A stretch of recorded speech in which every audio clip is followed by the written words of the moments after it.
Hello YouTube, I'm Michael. And I'm Jay. And today we're going to be reviewing The Big Lebowski.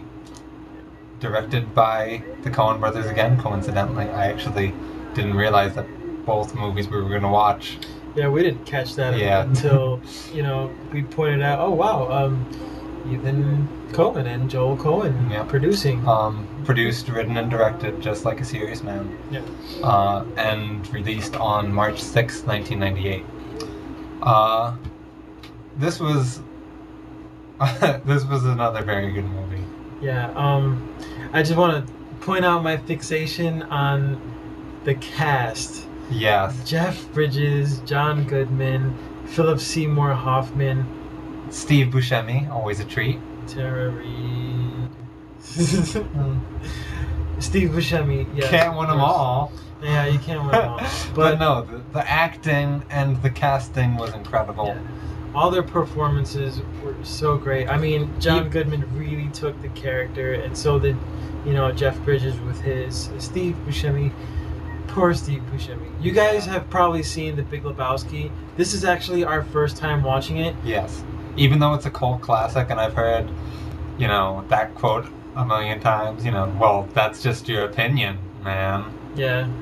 But this is actually our first time seeing it. We don't know why we've been putting it off for so long. I mean, there's a lot of movies like that. I'm 26 years old and I still haven't seen Citizen Kane. Yeah, I know. Even though you sure were talking about it last review. Yeah, it sure was. Yep.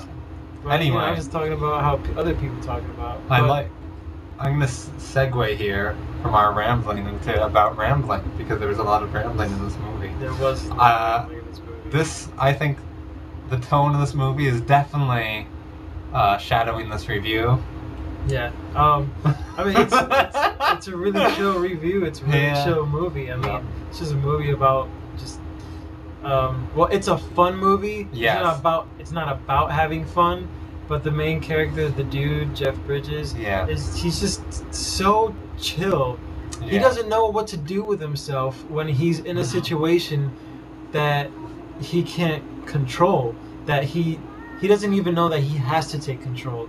Yeah. I mean, a lot of the times, I loved Jeff Bridges had this thing he did where he would try and say something or do something, and whoever he was with apparently thought they were more important and would take control of the whole situation. And he would just do this thing where he just, whatever, made a couple snarky comments while they were doing whatever, because he knew there was nothing he could do to get the conversation back to his side, really. He would always ask for a white Russian or a Caucasian, and some alcoholic drink if it was available, or he'd start smoking that. Caucasian as instead of white, just another name for a white Russian. I didn't know that. Yeah. The PC name for a white Russian. It's Caucasian Russian, I think, or something like that. Well, then there you go. Yep, same drink. The more you know. Yeah. Educational review. The pace in the movie was very unique. It had ups and downs. Totally. I mean, it was constantly going. But it had its beats for you to keep it. Yes, it definitely still had its beats. There were times when you thought you knew everything. There are times when you knew you had no clue what the fuck was going on. But everything in the movie did happen for a reason. Yep.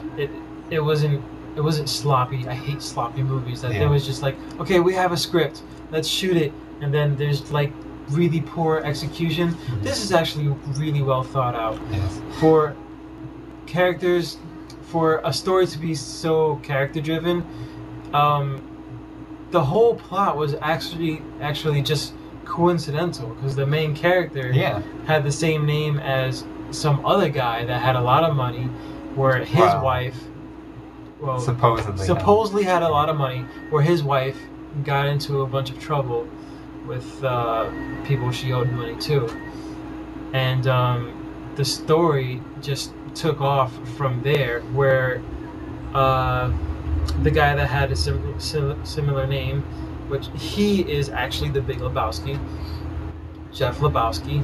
Yeah, and the protagonist isn't even the titular character, which is kind of awesome. Yeah. That's another unique part of the movie. Unless you look at it differently, because I mean, yeah, the dude, Jeff Bridges, called the other Lebowski the Big Lebowski, but the way the cowboy character, the narrator, talked about him was as if the dude himself was the bigger man in his own way. Yeah. So you could actually see that the dude was himself the Big Lebowski, even though he didn't see it. Right. I mean, he just wanted to be the dude. Yeah. I mean, that's probably what made him the Big Lebowski, because he was just He was just true to himself. He was true to himself. Walter, pretty much his partner in crime, John Goodman's character, he was actually just a tag-along character. He caused all the problems. Yeah, he did cause a majority of the problems. He just made matters worse and worse and worse. But he was a faithful friend. I mean, as insecure as he was internally, for all his faults. Yeah, he was a faithful friend, and he was just a tag-along. I mean, it was all about the dude. The dude was most independently true to himself, and which actually made him the Big Lebowski. Yep. In my our theory. I guess. Yeah. I don't know if you completely agree with that or not. No, I agree. The characters were all out there and wild and crazy. I like the way that it was kind of subtle, but it was definitely a detective film, but with a clueless detective. I mean, you can boil a lot of it down to classic noir themes, classic pulp themes, like, you know what I mean. Right? Yeah. There's a movie called Clean Slate with Dana Carvey.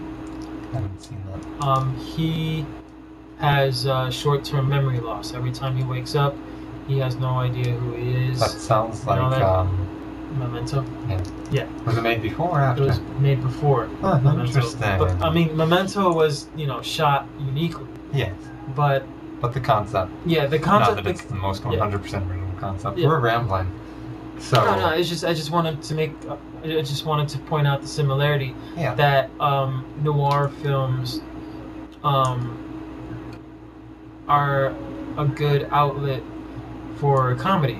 Yes. Because noir films have such a serious tone. You could always mix it up with a little comedy. And definitely, I mean, Jeff Bridges, if you look in a certain light, the dude was a bumbling detective in his own way, even though he never wanted to be. Yeah, just like... and I never even realized it until they introduced the other detective character.